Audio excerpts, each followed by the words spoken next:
ሻሎም ሰላም ይብዛላችሁ የተወዳችሁ የእግዚአብሔር ቤተሰቦች በዓለም ዙሪያ የምትገኙ ቅዱሳን የጌታ ሰላምና ጸጋ ይብዛ። ወንድማችሁ እግዚአብሔር ሰው በረከት ነኝ እና ዛሬ በጌታ በኢየሱስ ስም አንድ ትንቢታዊ አዋጅ በዚህ ምሽት ላውጅ። በየትኛውም ስፍራ ሆናችሁ ይህን ቃል የሰማችሁ በእምነት ብትቀበሉ በኢየሱስ ስም በህይወታችሁ ላይ አካል እንደሚለብስ አምናለሁ እና በዘፍጥረት ምዕራፍ 21 ላይ ከቁጥር 1 እንደዚህ ይላል እና እንድትሰሙኝ በጌታ ፍቅርና በአክብሮት እጠይቃለሁ።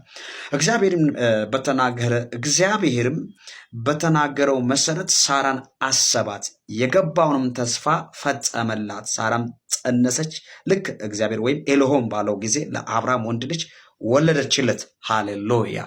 ምክንያቱም እግዚአብሔር ሳራን አሰባት፣ እግዚአብሔር ኤልሆም እንደተናገረው ለሳራ አደረገላት ይላል። በኢየሱስ ክርስቶስ ስም የተነገራችሁ እግዚአብሔር ያወራችሁ እግዚአብሔር ብዙ ነገር ነግሯችሁ ረጅም ዓመት የቆያችሁ እንደ ሳራ በጌታ በኢየሱስ ስም በእግዚአብሔር የመታሰብ ምሽት ይሆንላችሁ። በኢየሱስ ስም እንደተናገረ ለሳራ እግዚአብሔር አምላክ አደረገላት ይላል። ከታች ያለው ቁጥር አይ እንደተናገረው የተስፋን ቃል ፈጸመ ነው የሚለው። በኢየሱስ ስም የተስፋ ቃላችሁ ስትሰሙት በህይወታችሁ ጌታ ተናግሮ ይዛችሁ የተቀመጣችሁት ጉዳይ በኢየሱስ ክርስቶስ ስም አካል ይልበስ። የሚፈጸምበት ምሽት ይሁን። መታሰብ ይሆናል ለነገሮቻችሁ ለእናንተ በዚህ ምሽት በጌታ በኢየሱስ ስም እኔ አውጃለሁ። የመታሰብ ምሽት ይሁን። አሜን ላለ ሁሉ ሆነ።